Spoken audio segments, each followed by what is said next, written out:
I move that the question be now put. Chris Farfoy. Chair, for the chance to speak to the title and commencement. Just as my colleague Andrew Little finished off in his speech giving an alternative title to this piece of legislation, I would also like to offer up an alternative.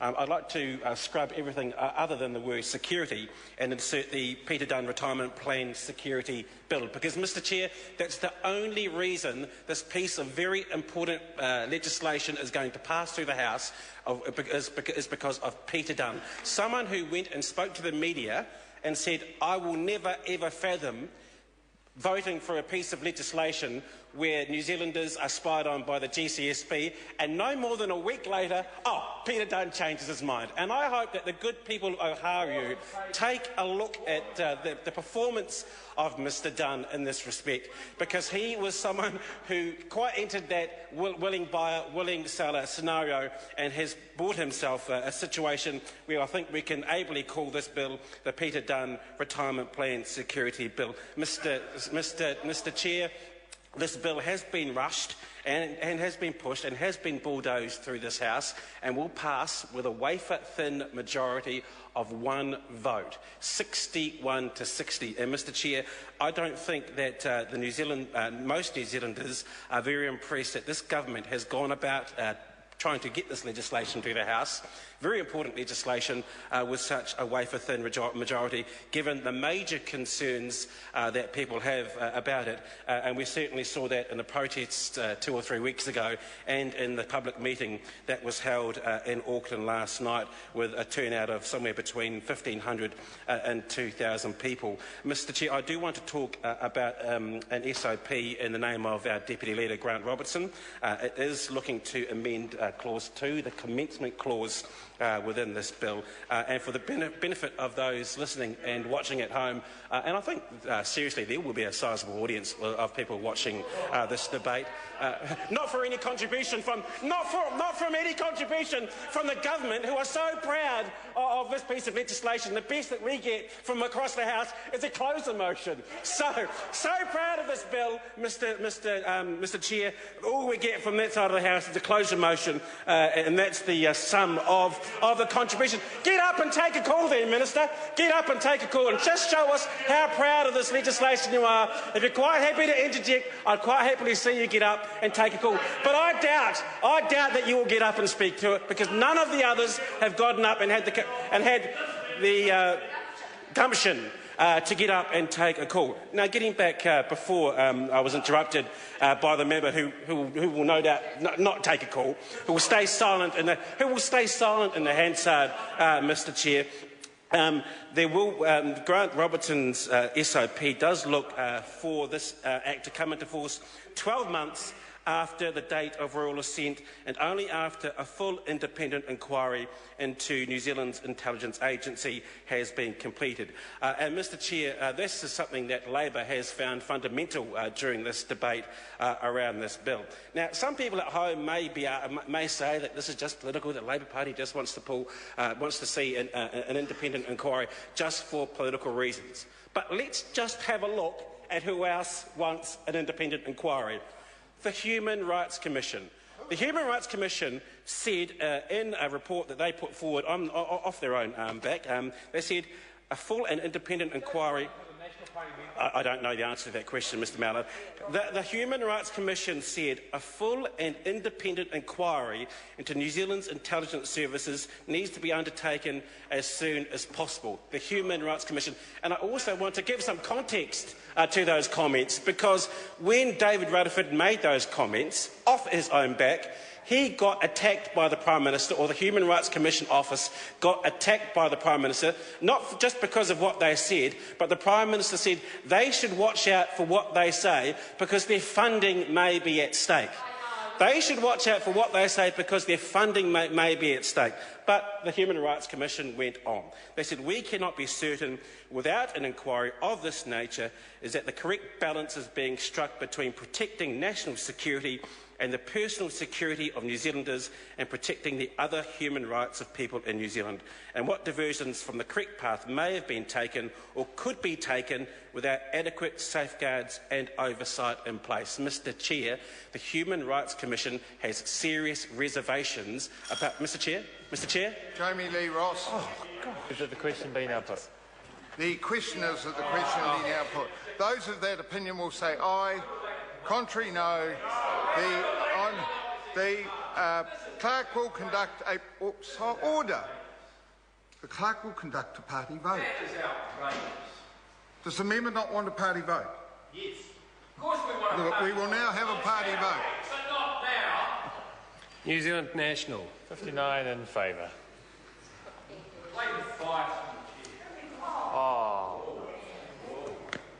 New Zealand Labour, 34 votes opposed. Green Party, 14 votes opposed. New Zealand First, 7 opposed. Māori Party, 3 opposed. Mana, 1 vote opposed. Act New Zealand, 1 in favour. United Future, 1 in favour. Brendan Horan, 1 vote opposed. any other votes? A point of order, Honourable Trevor Mallett. I move that progress be reported in order to request from the Speaker a ruling as to whether 7 calls on the first 3 clauses of this bill is sufficient for democracy in New Zealand. You're moving that the Speaker be recalled. I am. The question is that the Speaker be recalled. Those of that opinion will say aye.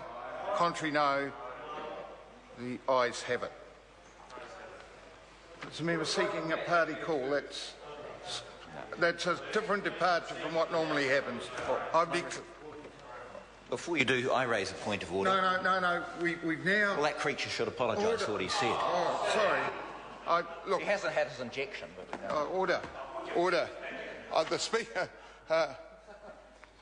shall be recalled.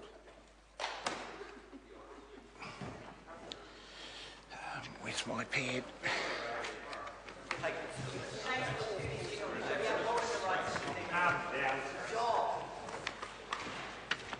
I know it's a special case around the place.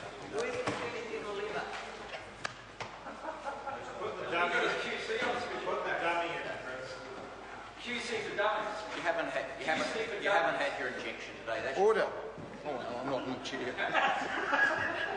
can still say it anyway. You've got juice wrong sides of the head.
Mr Chairman.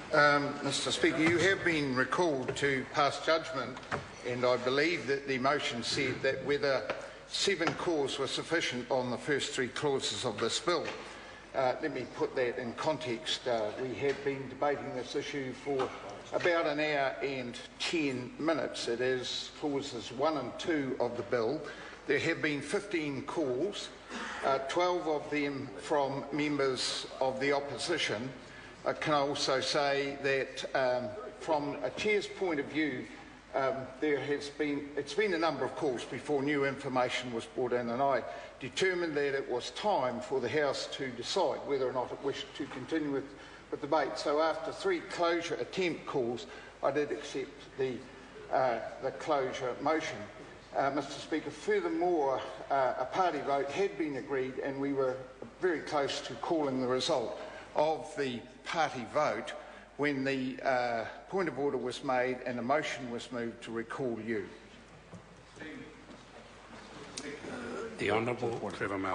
Mr. Speaker, I think there's a relatively accurate summary of the situation has been given by the chairman. The debate had been going for about an hour rather than an hour and 10 minutes, according to our records. 6 Labor members and 1 Green member had had the opportunity to speak. There were a number of members who were going for the call.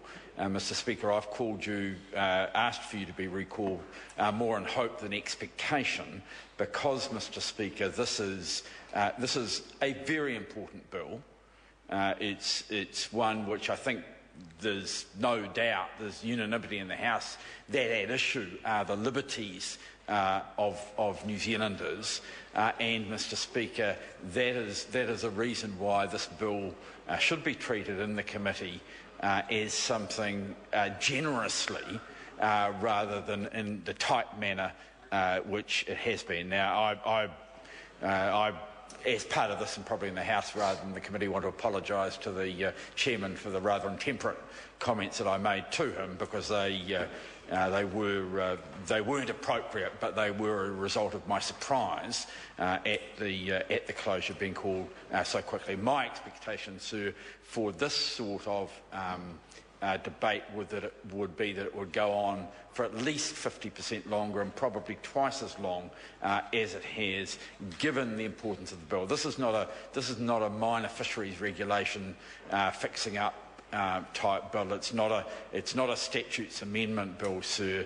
It is probably the most important bill affecting the liberties of New Zealanders that we will be dealing with in the term of this Parliament, and therefore, sir, to cut out members I think at least 6 members who were prepared and wanting the call it appears to me not to have the fairness that we expect in a chamber and a democracy.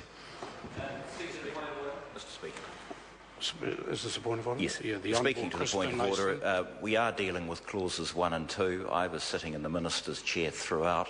The last contribution from the member for Mana mainly focused on why government members were not taking the call. It was becoming very repetitious. As the chair of the committee said, the question that the motion be agreed to had been voted on, and just as he was about to begin voting on the substantive motion, the point of order was raised, but not before the member for Hutt South had screamed out hysterically that the chair of the committees was patently biased, and that was a comment that at least he's had the, well, it'd be hard to say he's had the decency, because he has none, but the semi-decency to apologise for. What about you apologising? Okay. Order. This is the point of order. Dr. Russell Norman. Thank you, Mr. Speaker. This was, for the Green Party's point of view, this is a very important bill, and there has been only one Green speaker on the title clause, though I do acknowledge the Chair gave me 2 slots, and I appreciate that. My colleague, Mr Browning, has been seeking the call for some time, and as the 3rd largest party in Parliament, we would expect to get more than one speaker on the title clause of such an important bill, and so we were quite disturbed when the Chair accepted the closure motion. I thank all members for their contribution. I have been watching the debate from my office anyway. I certainly want to acknowledge the apology from Trevor Mallard for the way it was raised. I do appreciate this has been a lively debate. It is one that people clearly have very deep feelings and beliefs on, and that is fully accepted. However, I want to refer to 2 Speakers' rulings that might assist in making my decision. Speakers' ruling 64-4 and 64-5. And in 64-4, which has been reinforced a number of times by different speakers, clearly said that the chairperson is in the best position to judge. He is the person that has listened to the debate. 64-5, of course, says it's not for the Speaker to second-guess what might happen now that if the question is put.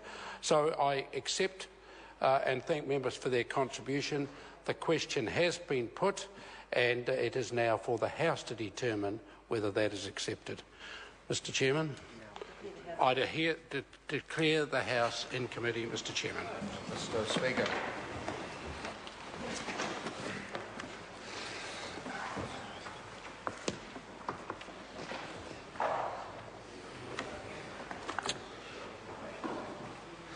The House and Committee for the Government Services Communication Bill, etc., etc. Can I respond to the member who apologised? I did not hear the member. Had I heard him, I would have required him to apologise. I'll just make that clear, but there was a bit of noise.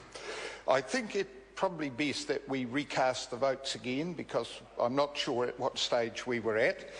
So I'll ask the... Oh, we have cast them all. They're all here, and the clerk has done a sterling job. And so the closure motion, the ayes are 61, the noes are 60, so the motion is agreed to. I will now put the questions. And the first question is that clause 1 stand part. Those of that opinion will say aye. Aye. Contrary, no. No. The party vote. The clerk will conduct a party vote. New Zealand National. 59 in favour. New Zealand Labour. 34 votes opposed. Green Party. 14 votes opposed. New Zealand First. 7 opposed. Māori Party. 3 opposed. Mana. 1 opposed. Act New Zealand. 1 in favour. United Future. 1 in favour. Brendan Horan. 1 opposed. Any other votes?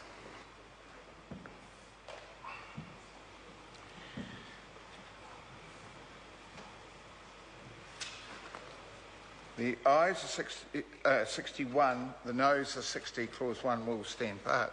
There is an amendment in the name of Grant Robertson, typescript amendment to clause 2. This is out of order on 2 conditions.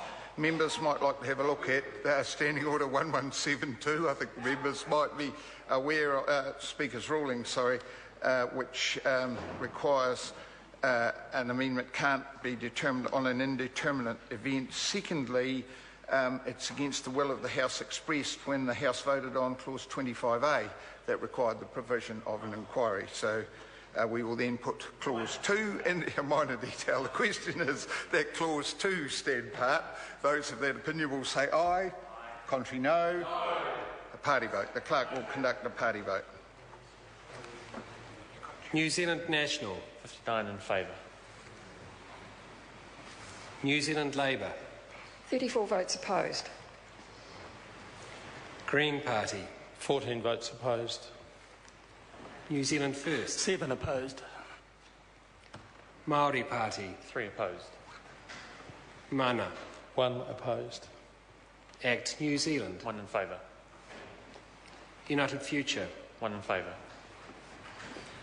Brendan Horan. 1 opposed. Any other votes?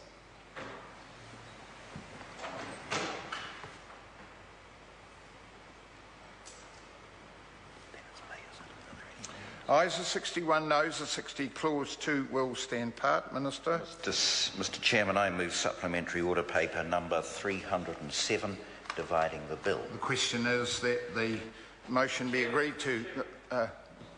Honourable Trevor Mallard. Mr Chairman, the Labor Party is going to oppose this particular supplementary order paper because it is our view, Mr Speaker, that it will be appropriate to have such a confused, such a badly drafted, such an ill-advised bill in the most confusing form that it can be, and that